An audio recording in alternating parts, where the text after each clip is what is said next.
ಭದ್ರಾ ಜಲಾಶಯದಿಂದ ನಾಲೆಗೆ ನೀರು ಹರಿದು 13 ದಿನ ಕಳೆದಿದೆ. ಆದರೆ ಅಚ್ಚುಕಟ್ಟು ಪ್ರದೇಶದ ಕೊನೆ ಭಾಗಕ್ಕೆ ಇನ್ನೂ ಕೂಡ ನೀರು ತಲುಪಿಲ್ಲ.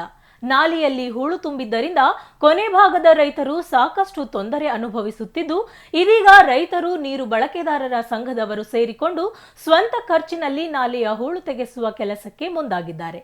ಹಾಗಿದ್ರೆ ಯಾರು ಆ ರೈತರು? ನಾಲೆಯ ಹೂಳು ತೆಗೆಯುತ್ತಿರೋದಾದ್ರೂ ಎಲ್ಲಿ ಅಂತೀರಾ? ಇಲ್ಲಿದೆ ನೋಡಿ. ಭದ್ರಾ ಜಲಾಶಯದಿಂದ ನಾಲೆಗೆ ನೀರು ಹರಿದು 13 ದಿನ ಕಳೆದರೂ ಕೊನೆ ಭಾಗಕ್ಕೆ ಬಾರದ ನೀರು. ಸ್ವಂತ ಖರ್ಚಿನಲ್ಲಿ ನಾಲೆಯ ಹೂಳು ತೆಗೆಸುತ್ತಿರುವ ರೈತರು, ನೀರು ಬಳಕೆದಾರರ ಸಂಘದವರು. ಭೀಮನೆರೆಯಿಂದ ಕಂದಗಲ್ಲು ಗ್ರಾಮದವರೆಗೆ ಇರುವ ಉಪನಾಲೆಯ ಹೂಳು ತೆಗೆಸುತ್ತಿರುವ ರೈತರು.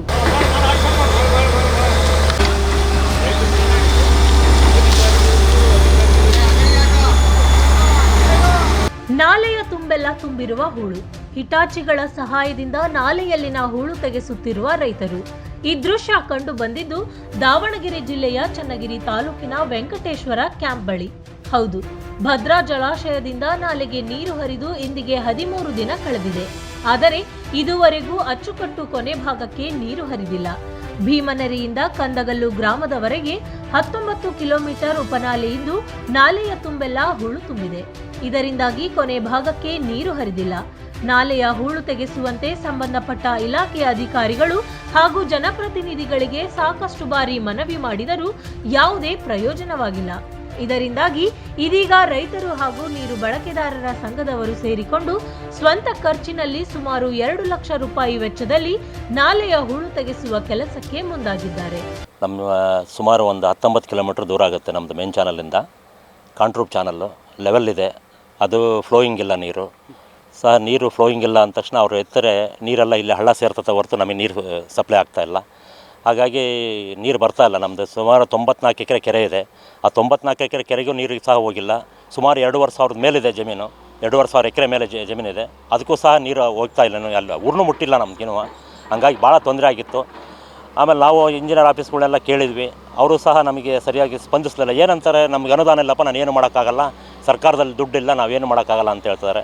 ಹಾಗಾಗಿ ನಾವೆಲ್ಲ ರೈತರು ಸೇರ್ಕೊಂಡು ಮತ್ತೆ ಏನು ಮಾಡೋದು, ಹಿಂಗಾದ್ರೆ ಹಿಂಗಾಗುತ್ತೆ ಅಂತಂದು ತೊಂದರೆ ಆಗುತ್ತೆ ಅಂತಂದು ಮತ್ತು 2 ಸೊಸೈಟಿಗಳಿದ್ದಾವೆ, ಕಂದಗಲ್ 1 ಮತ್ತು 2 ಸೊಸೈಟಿಯವರು ಕೂತ್ಕೊಂಡು ಒಂದು ತೀರ್ಮಾನಕ್ಕೆ ಬಂದ್ವಿ.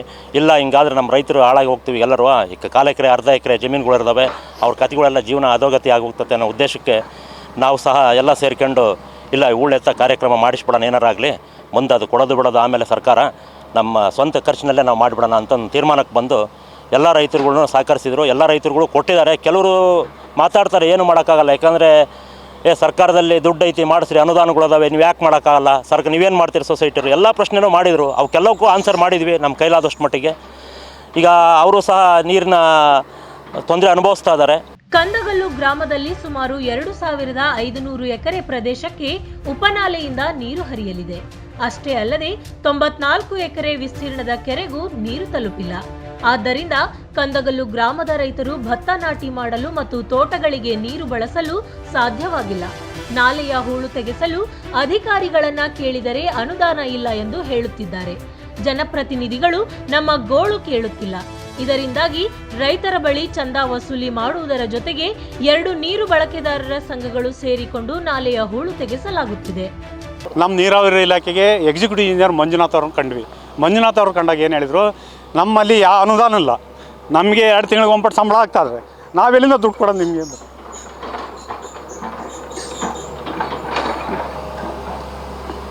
ಹಿಂಗಿದ್ದಾಗ ನಾವೇನು ಒಂದು ಎಲ್ಲ ಊರಿನ ಸಾರ್ವಜನಿಕರು, ರೈತರ ಮುಖಂಡರುಗಳು, ಆಮೇಲೆ ಜನಪ್ರತಿನಿಧಿಗಳನ್ನ ಎಲ್ಲ ಕೇಳಿ ವಿಚಾರ ಮಾಡಿದಾಗ ಈ ಥರ ಬಂದಾಗ ನಾವೆಲ್ಲ ಒಂದು ತೀರ್ಮಾನಕ್ಕೆ ಬಂದ್ವಿ. ಸಂಘದವರೆಲ್ಲ ಸೇರ್ಕೊಂಡು, ಊರಿನವರೆಲ್ಲ ಸೇರ್ಕೊಂಡು ನಾವೇನಾರು ಮಾಡಿ ಒಂದು ಹೂಳು ಎತ್ತಿ ಹೇಳಿಲ್ಲ ಅಂದರೆ ನಾವು ನಮ್ಮಂಥ ದಡ್ರೆ ಯಾರಲ್ಲ, ನಮ್ಮಂಥ ಮೂರ್ಖರು ಯಾರಲ್ಲ ಅನ್ನೋಕತ್ತೆ. ಡ್ಯಾಮ್ ತುಂಬಿ ಎಲ್ಲ ಒಳಗೆ ಹೋಗೋದು, ನೀರು ಓವರ್ಫ್ಲೋ ಆಗಿ ಹೋಗ್ತದೆ. ಆದರೂ ನಾವು ಇದು ಸದುಪಯೋಗ ಪಡಿಸಬೇಕು ಅಂತಂದು ನಾವು ಈ ಕಾರ್ಯಕ್ರಮ ಹಮ್ಮಿಕೊಂಡಿದ್ದೀವಿ. ಒಟ್ಟಿನಲ್ಲಿ ಅಧಿಕಾರಿಗಳು ಹಾಗೂ ಜನಪ್ರತಿನಿಧಿಗಳ ಇಚ್ಛಾಶಕ್ತಿಯ ಕೊರತೆಯಿಂದ ಅಚ್ಚುಕಟ್ಟು ಕೊನೆ ಭಾಗಕ್ಕೆ ನೀರು ತಲುಪುತ್ತಿಲ್ಲ. ಇನ್ನಾದರೂ ಅಧಿಕಾರಿಗಳು, ಜನಪ್ರತಿನಿಧಿಗಳು ಎಚ್ಚೆತ್ತುಕೊಂಡು ನಾಲೆಯಲ್ಲಿ ಹೂಳು ತೆಗೆಸಲು ಮುಂದಾಗುತ್ತಾರಾ ಎಂಬುದನ್ನು ಕಾದು ನೋಡಬೇಕಿದೆ. ಕ್ಯಾಮ್ರಾ ಪರ್ಸನ್ ಅಣ್ಣೇಶ್ ಜೊತೆ ಪ್ರವೀಣ್ ಬಾಡ, ಒನ್ ಕನ್ನಡ ನ್ಯೂಸ್, ದಾವಣಗೆರೆ.